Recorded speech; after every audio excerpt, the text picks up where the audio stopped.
Баршаңызға сәлем. Бүгін осындай ащы бұрыштан аджика дайындайтын боламыз. Кобра деп те атайды.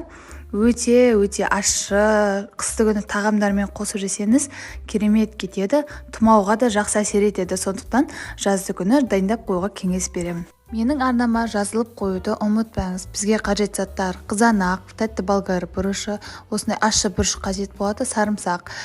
Ең алдымен қызанағымызды алып, майда бөліктерге бөліп аламыз. Ет тартқыштан өткізуге ыңғайлы етіп, дайындап алатын боламыз барлығын турап. Тәтті болгар бұрышында алып, оны да бөліктерге бөліп алып, ет тартқыштан өткізетін боламыз. Оның да қызыл түсін таңдаған дұрыс. Келесі кезекте ащы бұрыштарымызды алып, бас жақтарын кесіп тастаймыз. Бұл аджиканы дайындау үшін қызыл түрін таңдасаңыз, түсі әдемі болып шығады. Сарымсақты алып, ет тартқыштың көмегімен өткізіп алатын боламыз.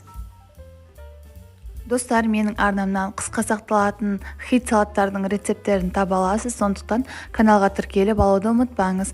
Лайк басып, пікір қалдыра отырыңыз. Достарыңызбен бөлісуді де ұмытпаңыз. Сарымсақты өткізіп алдық. Келесі кезекте ащы бұрыштарымызды да осылай ет тартқыштан өткізіп алатын боламыз.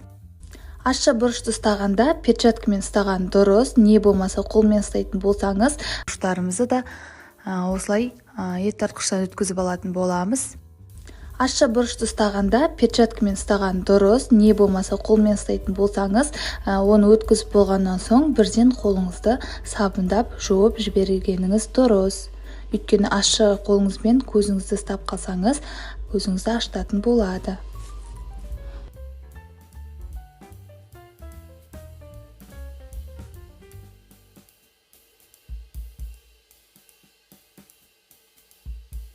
Тәтті болгар бұрышында ет тартқыштан өткізіп аламыз. Бұл аджиканың жасалу жолы өте оңай. Барлығын ет тартқыштан өткізіп алып, қайнатамыз.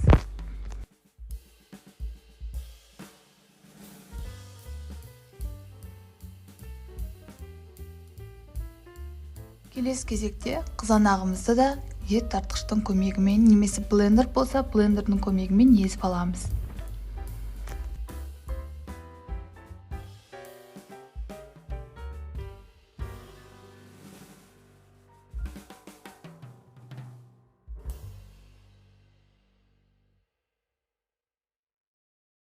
Неке осындай кастрюлемізге барлығын құйдық. Енді жақсылап араластырып, астын қатты қоямыз. Осылай бір қайнатып алған соң, астын орташа отқа қойып, үстінен тұз қосамыз, құмшекер қосамыз, жақсылап араластырамыз.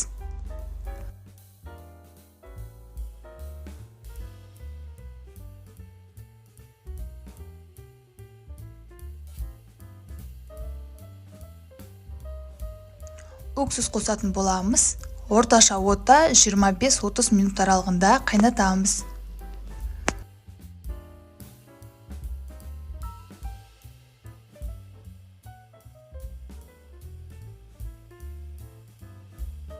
Орташа отта 25-30 минуттан артық қайнатпаймыз. Сол уақыт аралығында ұстаймыз. Сонымен біздің ащы аджикамыз дайын болды. Өте дәмді болып шығады. Стерилденген, яғни буланған банкімізге құйып, неғұрлым кішкентай банкіге жапқан дұрыс.